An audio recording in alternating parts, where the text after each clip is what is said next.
guys, welcome back to my YouTube channel. Thank you so much for clicking on this video. If you're new to my channel, make sure you're hitting that subscribe button to stay inspired to wise up and rise up above the narcissist today. Now, if you clicked on this video, you want to know more about how the hell do you keep it together to not message the narcissist. I can share with you guys tips and tools and what you can do, right? So that you can keep yourself together and not fall into that trap of messaging the narcissist when you think about them. Not messaging the narcissist when, you know, they maybe message you or they like one of your pictures or on social media, or, you know, they told a friend something and the friend came back and told you. There's so many different scenarios where, again, the narcissist would literally, right, do something to get a reaction out of you, right? So that you be the first one to break the no contact and message them. So what can you do to not message them? Tip number one is understand your emotions and how you're feeling when that person does something to trigger you for you to message them. Maybe likes one of your pics, right? Example, likes one of your pictures on social media, right? And you're feeling like, man, asking yourself, like, do they miss me? Or like, why are they liking my picture? Do they want my attention? Do they want me to respond? Like, ask yourself, right? If you're thinking about that, remind yourself to stand in the facts that no matter what, if they're missing you, no matter what, if they, you know, are thinking about you, no matter what, if they want attention from you, your feelings matter the most. Now, you know that person is, you know, disrespectful, manipulative, they gaslight you, you know that they, you know, play games with you, tit for tat, 1 minute they're there, 1 minute they're not. At the end of the day, you got to remind yourself, all right, I feel these emotions, but I'm not going to let these emotions control me to now, you know, act on them and then I regret it later. I'm going to learn these emotions that I'm feeling to heal them and work with them. So that's tip number one, right? Is really understand your emotions when you're getting triggered, to like talk to yourself, right? Maybe journal out your emotions, see how you're feeling, or talk to yourself. People talk to themselves all the time and really get it out, or, you know, book a one-on-one coaching call with somebody who can guide you through those emotions that you're feeling, or talk to a therapist, right? What I'm basically saying is get to know those emotions that you're feeling when the narcissist is trying to trigger you to get a reaction out of you. Because once you get to really identify those emotions and get to know those emotions, then you can now take control over not reacting off of those emotions to allow the narcissist to have power and control over you. Because I say it in all my videos, how does a narcissist have power and control over you? Through your mind and your emotions. If they can trigger your emotions and live rent-free in your mind, then they know that they can still have access to and they can still have control over you, right? So when you learn how to deal with those emotions, you know what I mean? Then you'll be able to not like take back your power from the narcissist, and the narcissist not be able to trigger you and affect you and have power and control over you. So that's tip number one. Tip number two is stand in the facts. No matter how you're feeling, no matter what they're doing to get a reaction out of you, no matter if they message you and saying, I miss you, or hi, how are you doing, or anything like that. Let's say you can't block them, or let's say you're not there yet to block them, right? Look at that text message and really talk to yourself and understand, why is this person messaging me out of nowhere? Or why is this person, you know, asking me how am I doing? Or why is this person, you know, asking, saying that they missed me when the whole time they were with me, they were treating me like shit?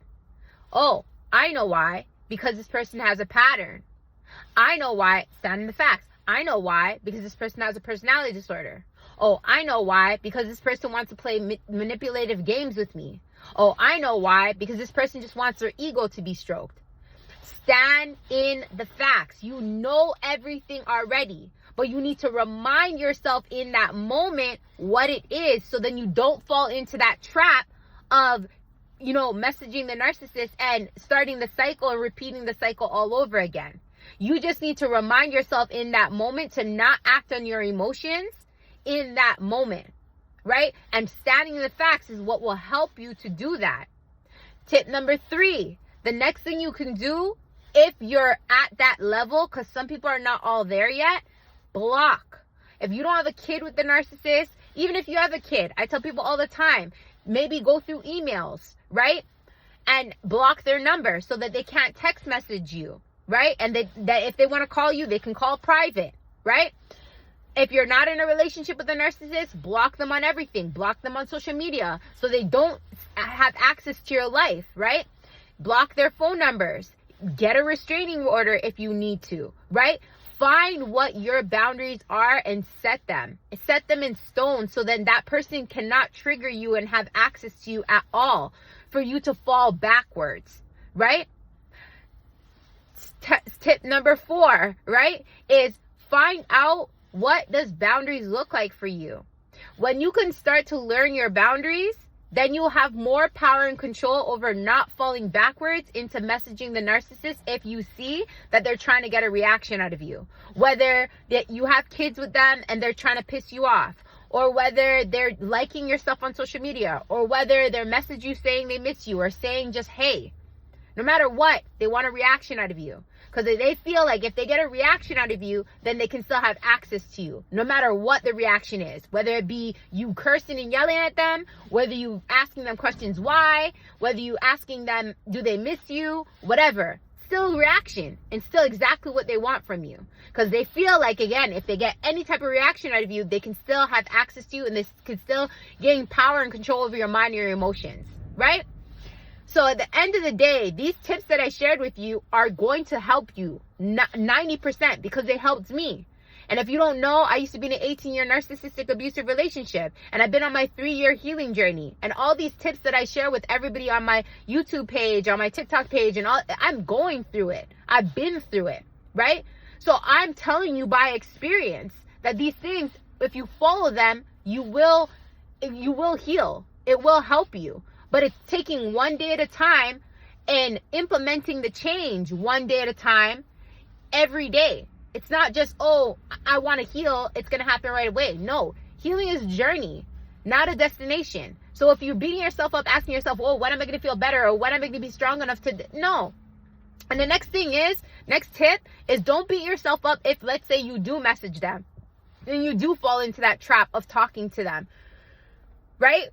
You didn't lose your power. You didn't lose anything. You gained experience. Change your perspective and how you're viewing it. You gained experience to learn now, okay, I know what it is again. I got burnt again. That's okay. I'm going to learn from this. What can I learn from this? It's changing your perspective in the situation and when it happens, right? All these things that I'm sharing with you, I did it and it's helped me so much on my healing journey. And I know for a fact, if you really work on yourself in these things I'm sharing with you, it will help you as well on your healing journey. Trust me, healing is a journey, not a destination. Be gentle with yourself. Take these tips and implement them one day at a time and see how it helps you. And if you ever need guidance and help in more suggestions on what to do on your healing journey or what to do in getting out of a narcissistic relationship, you can always book a one-on-one with me. My link is at the top of my TikTok page, my Instagram page. I'm also going to leave it in the comments. And if you have any questions for me, you can always leave it in the comments and I'll for sure answer them. One day at a time on your healing journey. Try out some of these tips. Tell me if they work, right? And take one step at a time to wise up and rise up above the narcissist today. Thank you so much for tuning in this video. And again, if you enjoyed this video, give me a thumbs up. Let me know your thoughts are in the comments below. And stay tuned for another video. Take care, you guys. I'll see you guys again on another video.